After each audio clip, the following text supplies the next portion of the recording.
space, the final frontier. These are the voyages of the starship Enterprise.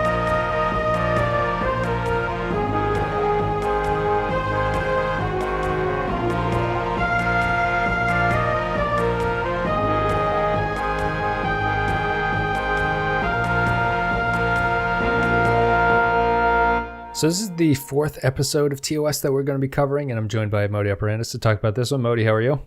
I'm great. We are going to be talking about Mantrap, and it aired...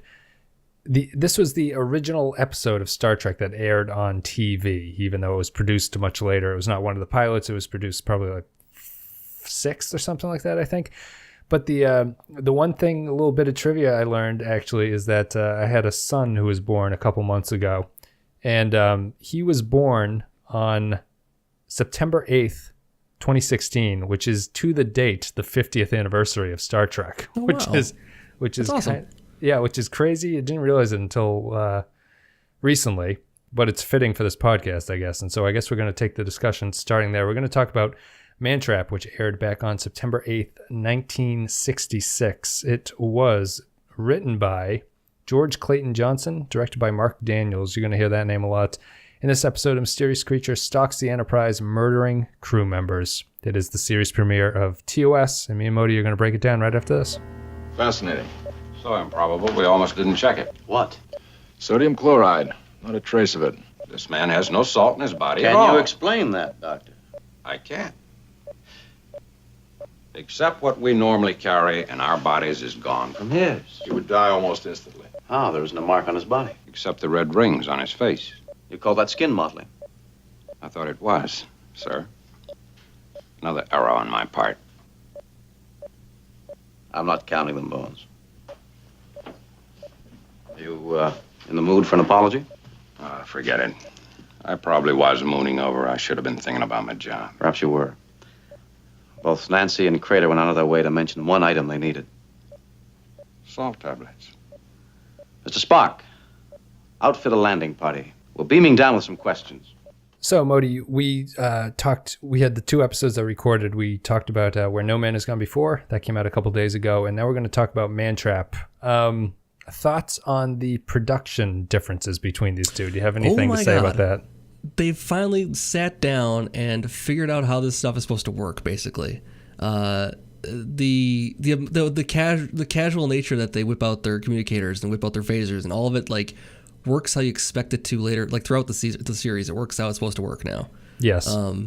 That wasn't there before, basically. No, it wasn't there. They got it shockingly quickly to me. Even if this is like the sixth episode, this now feels like Star Trek, and I think Corbomite is going to feel like Star Trek a little bit before this, but this is now TOS, and I think that the biggest difference to me, the difference between TOS and TNG in terms of like tone and how the episode feels is a lot of really good TOS episodes, and I think this is a good one, are very Twilight Zone-y to me. They feel sort of mysterious and not really... There's nothing beyond sort of the coldness of the mystery in a lot of ways. I could you imagine this episode in TNG? I actually couldn't. I don't think this would work. No, I don't think they would have done something like this. No, it is a lot of these early episodes in season one especially have that Twilight Zone nature to it. Yeah, I definitely agree with you. If people don't remember, the Mantrap is the one where McCoy sort of goes back to a planet with the Enterprise, and they have to give a medical test, and McCoy runs into a ex-lover of his, and all of these crazy shenanigans start happening. People are seeing the woman as a different person depending on who's looking at her, and then it turns out that the woman is actually a monster that is a salt-devouring creature that kills people by draining them of their body salts. When you say it like that, it doesn't sound ridiculous at all. Which sounds ridiculous, but I actually really like this episode. What'd you think of it? No, I think the plot of this one is kind of dumb, actually, personally.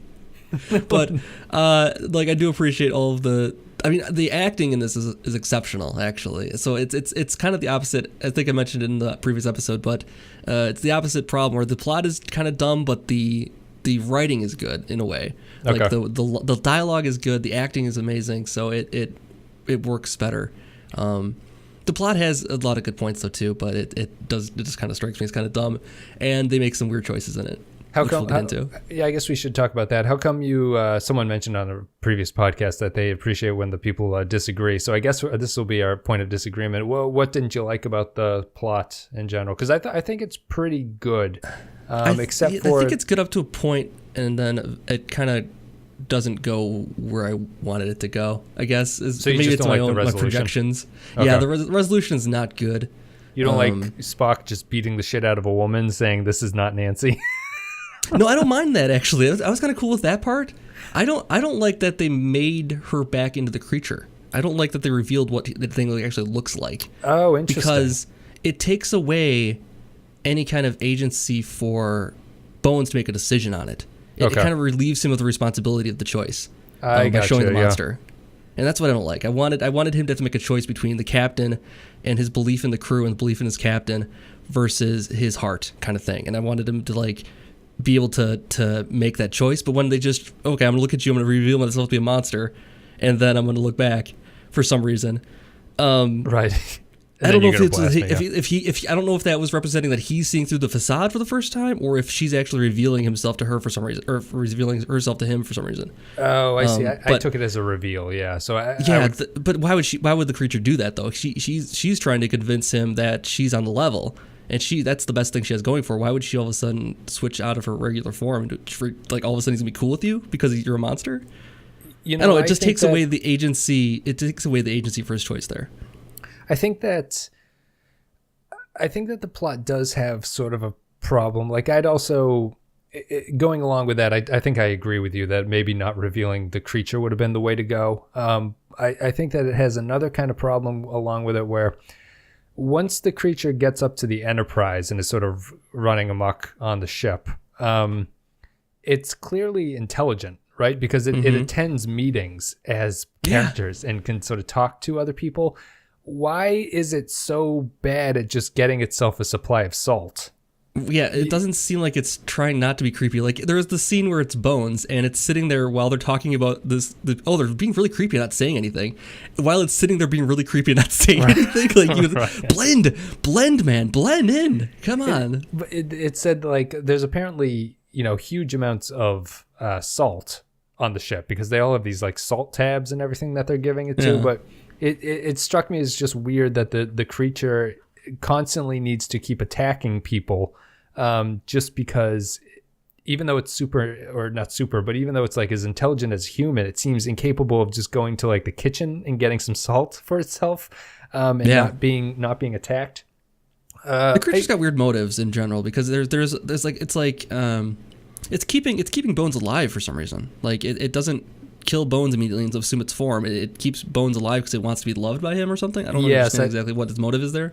Right. I think what they end up saying is that love is just as important to this creature as the salt is, and so it needs to trick him basically. Yeah, it's its motive. Okay. When she comes into the thing, she makes a big deal about his feelings are much stronger than that's true. Crater's feelings are on the planet. They're her old husband. So I think that she needs to keep him alive and also just knocks him out with some sleeping pills conveniently so he can't be around.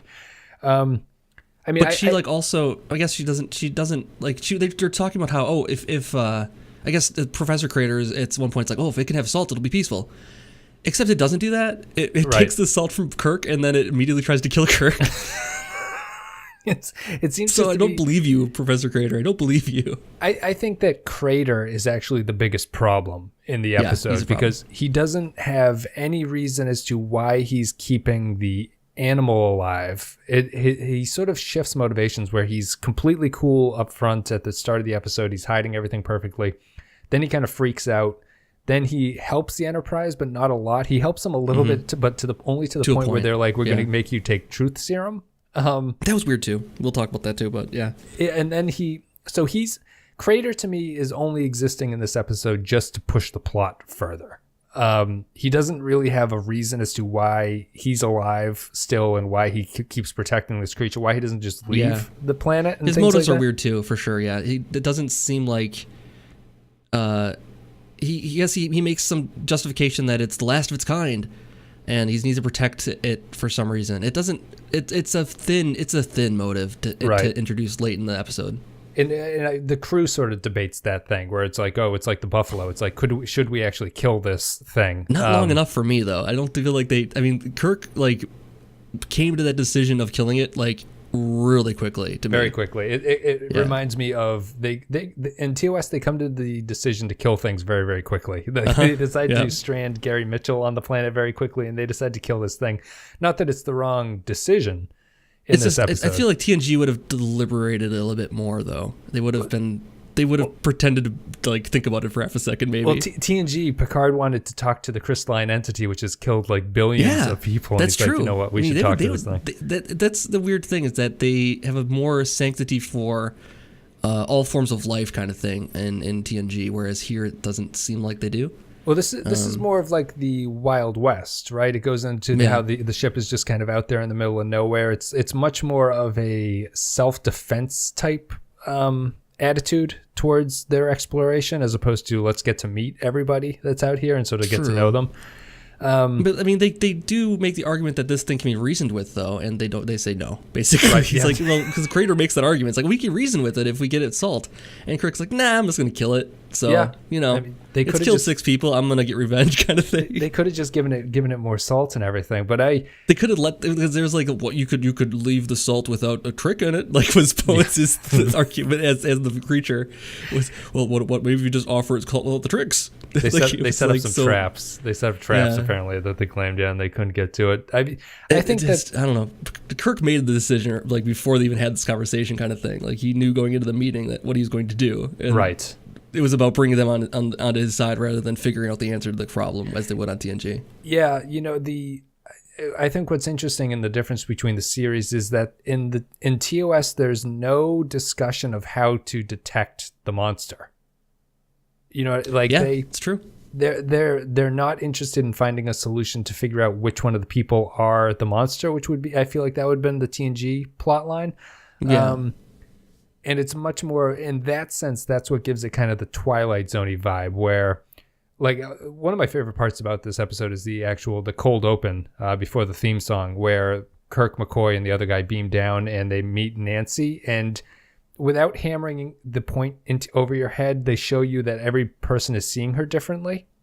Yeah. And I thought that was a big risk for the show to do right away. For the very first episode, very first scene of the very first episode, to take that kind of chance on it, it did like that they did that. Yeah, and it's scripted in such a way that no one, it doesn't happen and then they immediately bring up something. That what they do is they actually bring it up in kind of a funny way where Bones starts to doubt what he's seeing, because he's like, oh, maybe I'm so in love with her that I'm seeing her as she was when I was in love with her, and I'm ignoring her gray hair, because Kirk has a line about, he's laughing about, well, she has a few gray hairs, Bones, that kind of a thing.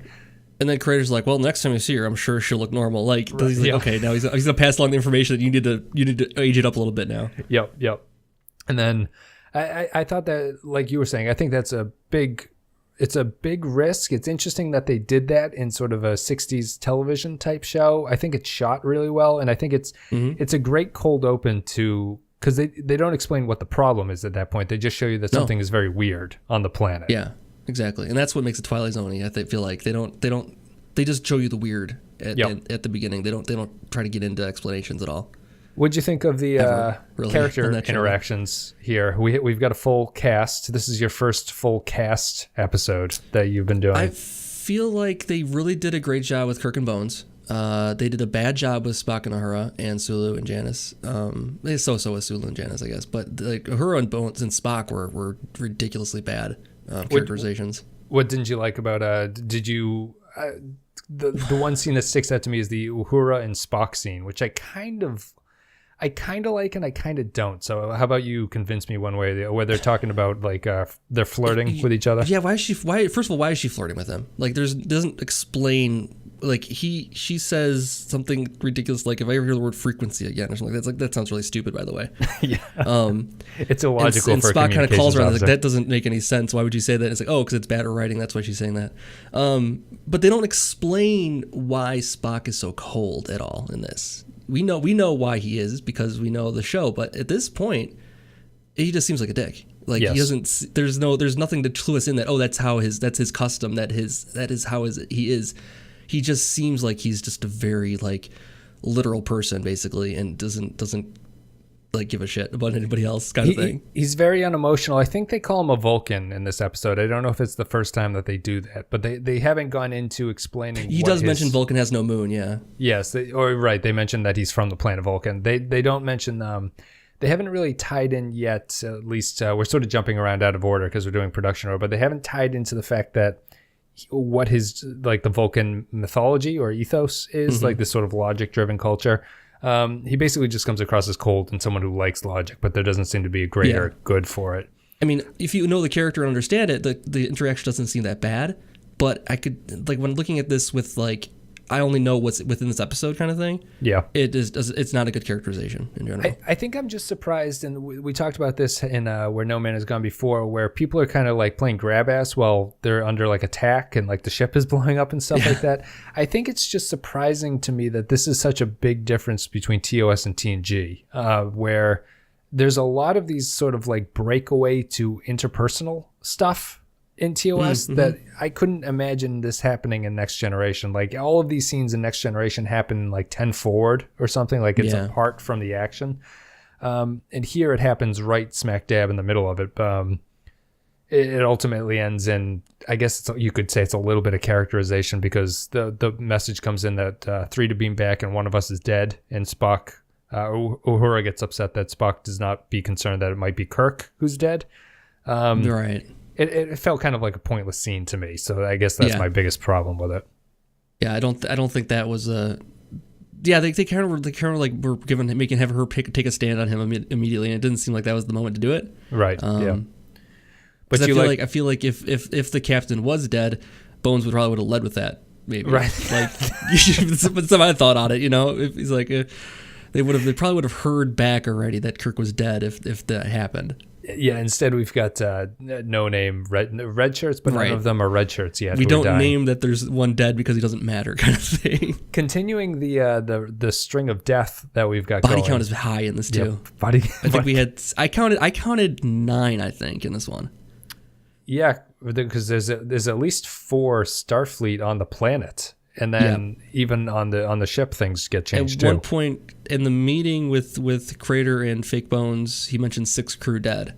Yep. And then they kill off Crater, and they kill off the creature. Oh, that's right. They kill off, I think, one more person still too. Did you like the fact that I thought it was fairly we've been sort of ragging on the show about how its treatment of men and women and stuff. I thought it was interesting that the creature goes both male and female, and it doesn't stick to one way. You know, the episode's called The Man Trap, but it also turns into Uhura's like fantasy of a black guy. Yeah.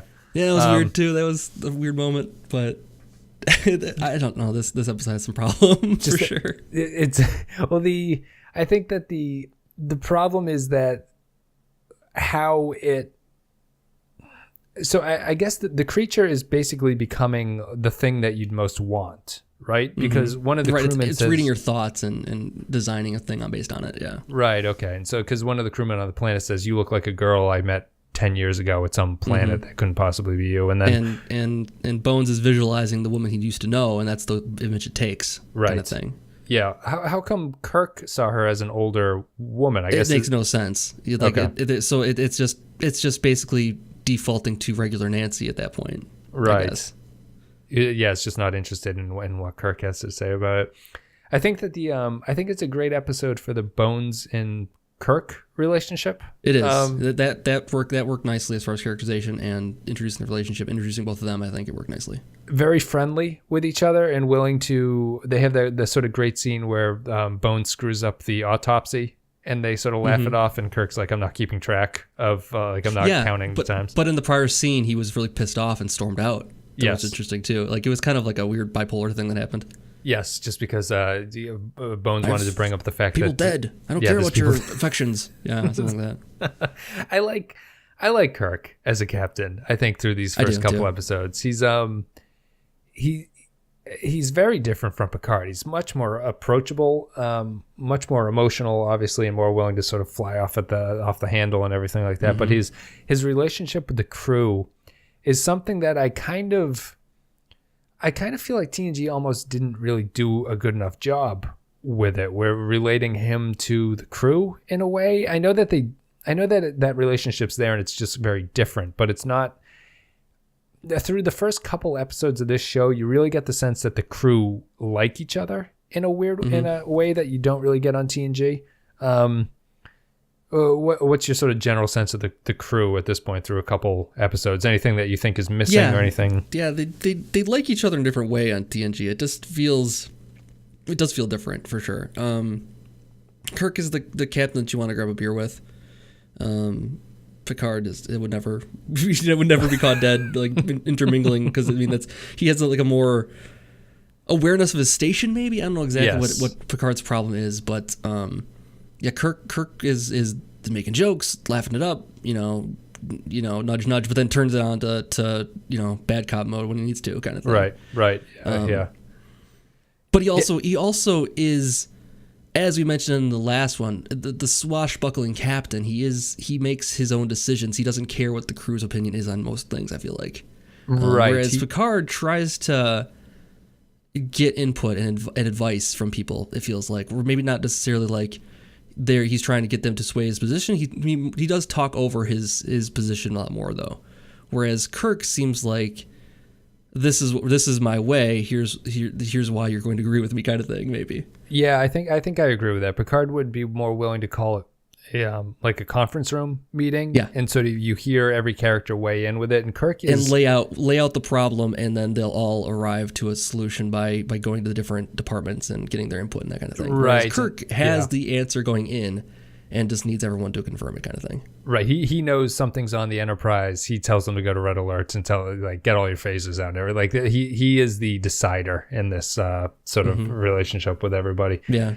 I wrote this down, but he also seems like he's quickly jumps to killing, as I mentioned, the creature quickly, but he also takes kind of an ends justify the means kind of thing with the truth serum as well. He jumps like immediately to that as far as getting coercing cooperation out of people. Like he definitely has that kind of, ends justify the means kind of attitude. Yeah, we talked about it in the Where No Man Has Gone Before, but Kirk is much more of a... I think when I was describing it in No Man, I didn't do a good job, but Kirk is much more about like the safety of the ship comes first. Picard was that way too, but Picard was willing to give leeway to the threat, the quote-unquote threat that was attacking them, and Kirk is not willing to give any leeway to that thing. There was a prime directive thing that always seemed in the back of Picard's mind when he was making decisions. There was always just kind of an ethical approach that was always like kind of almost tying his hands in certain ways. Right. Whereas Kirk doesn't seem to care about any of that. I mean, they don't have a prime directive here, really, I guess. No, they don't. Right. Yep. But he doesn't care about necessarily the morality of a question, rather just the results and safety of his people, kind of thing. Yeah, it feels like they almost pay lip service to the ethics of it. In No Man, No Man, he gives the kind of like, it's like, he's my friend, how can you be so heartless, kind of thing. And then this one, he's talking about when it's his friend, he cares. When it's Bones' love, he doesn't care. That's the difference. I like this episode, and I think that I like it. I really love the scene. It's just the scene where Spock double axe handle smashes Nancy, screaming, "Bones, how can you think this is Nancy?" as he beats the hell out of her. I really love that. I love that stuff. I love I think you've opened my eyes to the idea that they shouldn't have revealed the alien, though. I think that makes a lot of sense. I feel like it would have been much better if they hadn't, and it would have been, it would have explained his guilt over the situation. There's no reason he would need to feel anything for this creature at all. But he seems, even after he sees the creature, he hesitates for a moment, and then he fires off the phaser. But it's just... Would you have had the creature disappear, or would you have had it have stayed Nancy's? No, I would say after it's like, did you lay it on him like Bones? How could you? Or Plum? How could you? kind of thing. Plums. She had them plums. Yeah. Yeah. I think that makes a lot of sense. You might have to fix. Or show the creature afterwards. Maybe after it dies, show the creature. And then you would have been okay with that. Decision. Yeah, I would have been okay with it at the end, after it was dead, after it's given up all hope of surviving this. Like, I don't think there's any reason that it should reveal itself to Bones there in that scene. I see. Okay, I understand what you're saying. I agree with that, where the Bones' decision would have been much more impactful if he hadn't known that it was actually exactly. I see. And then it would be Nancy dying there, and he still has to fight himself to fire off another blast to kill it fully, and then it converts back to a monster, and you see that he was made the right decision, kind of thing. I gotcha.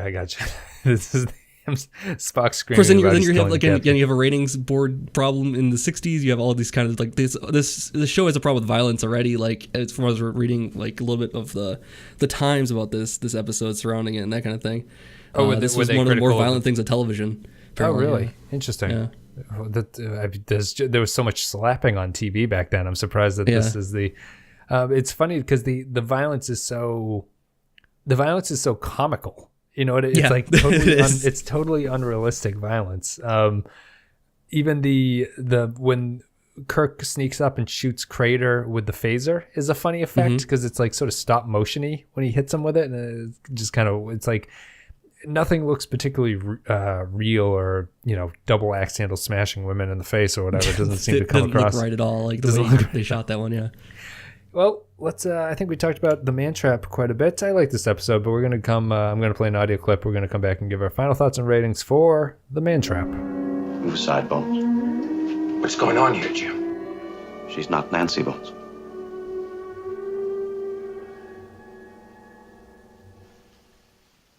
Are you insane?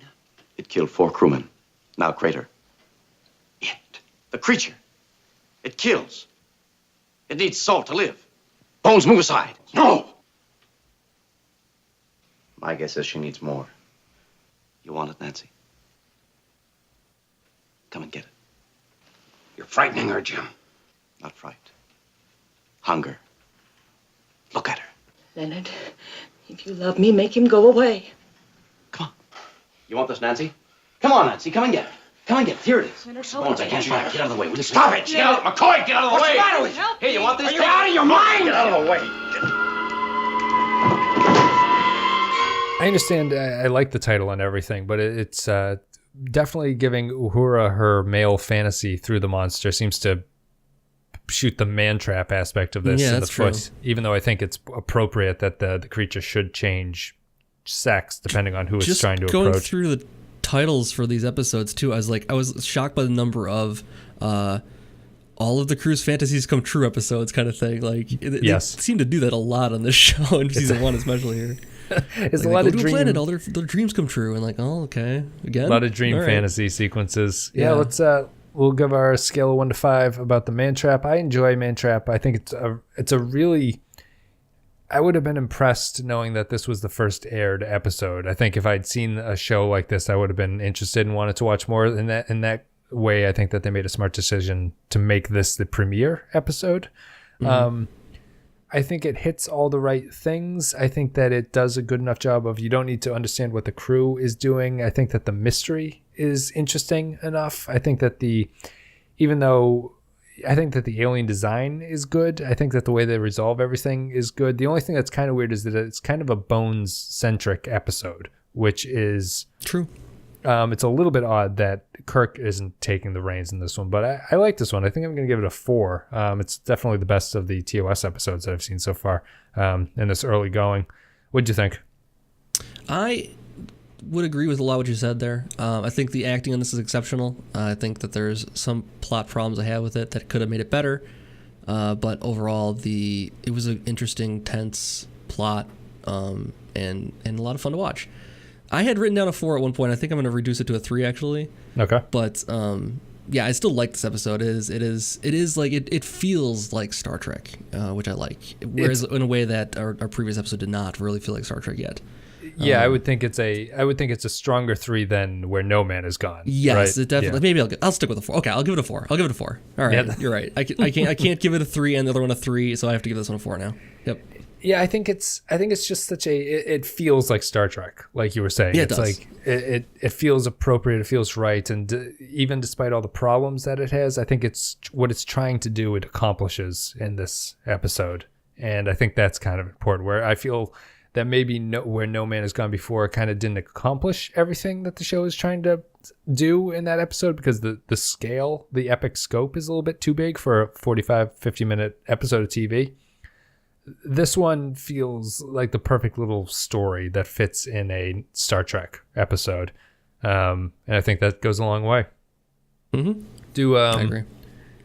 Yeah. Well, I guess we're pretty much done with this one. I enjoyed the Man Trap 4. Both of us give it a 4. If you guys enjoyed the content and you're on YouTube, like and the comments, appreciate it. If you're on iTunes, a rating and review helps get the show out there. You can rate us on all your favorite podcatchers. You can go to facebook.com/the Pensky Podcast and go to patreon.com/the Pensky Podcast for a couple $1 a month to get extra content. We just finished Total Recall, the movie, the 1990 Arnold Schwarzenegger film. So if you're interested in that, go to patreon.com/the Pensky Podcast. Otherwise, we're going to be continuing our Star Trek rampage here. I forget what episode is coming up after this. I'll have to look at the list. As always, we're not doing every single episode of TOS, but if you have a couple favorites that you want us to cover, a couple people have chimed in saying that how could I be so stupid and leave such and such an episode off? And I have to agree with them, unfortunately. So I'll be doing a couple more of those. Modi, thank you very much for coming on again. Of course. Thank you for joining us on our TOS adventure. What's your sort of, give me some like very high thoughts about TOS so far, where you're 2 episodes in.